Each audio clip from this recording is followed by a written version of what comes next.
গিয়ে দক্ষিণ ত্রিপুরার সাবরুম থেকে ধরে নিয়ে এসে এরকম প্রাক এই উৎসবের মরশুমে আমাদের পার্টি আগামী ৩রা অক্টোবর আমরা আগরতলা শহরে একটা রাজ্যভিত্তিক প্রতিবাদ কর্মসূচি বা আন্দোলন কর্মসূচি গ্রহণ করতে আমরা বাধ্য হয়েছি, অর্থাৎ একটা বিক্ষোভ। যে ইস্যুগুলোর ভিত্তিতে আমাদের এই বিক্ষোভ বা প্রতিবাদ, সেটা হলো যে আইন শৃঙ্খলার চরম অবনতি। আমাদের রাজ্যের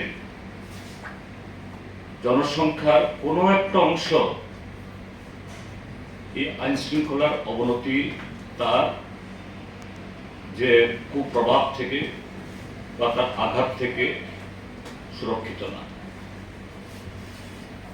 তারপর হলো এটা আইন শৃঙ্খলার অঙ্গ, যদিও তবুও আমরা এটাকে আলাদাভাবে দেখি। আমাদের মায়েদের, নারীদের মর্যাদা, তাদের যে নিরাপত্তা, নারী নির্যাতন, এটা যেন একেবারে বিদ্রুপ করে যে আমাদের রাজ্যে আমরা আমাদের রাজ্যের মায়েদের, বোনেদের, তাদের সাথে যা খুশি যেরকম ভাবে আমরা তাচ্ছিল্য করব, ব্যবহার করব,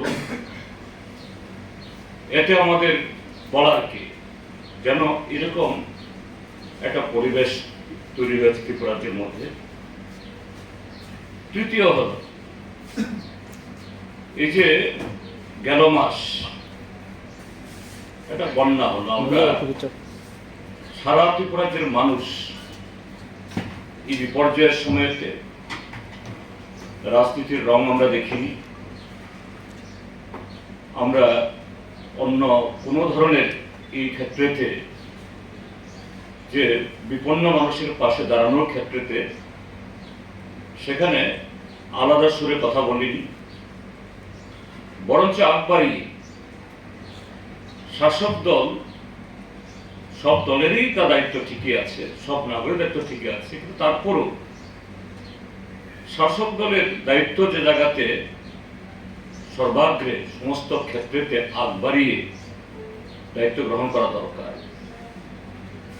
কিন্তু আমরা বিরোধী হল এবং নানাভাবে বিগত ৬৫ বছর ৭ বছর ধরে আক্রান্ত হলেও আমরা এগুলো গা করিনি, মাথায় রাখি যে না, এই সময়তে মানুষের পাশে দাঁড়াতে হবে। আর সরকার একটা সার্বজনীন একটা প্রতিষ্ঠান,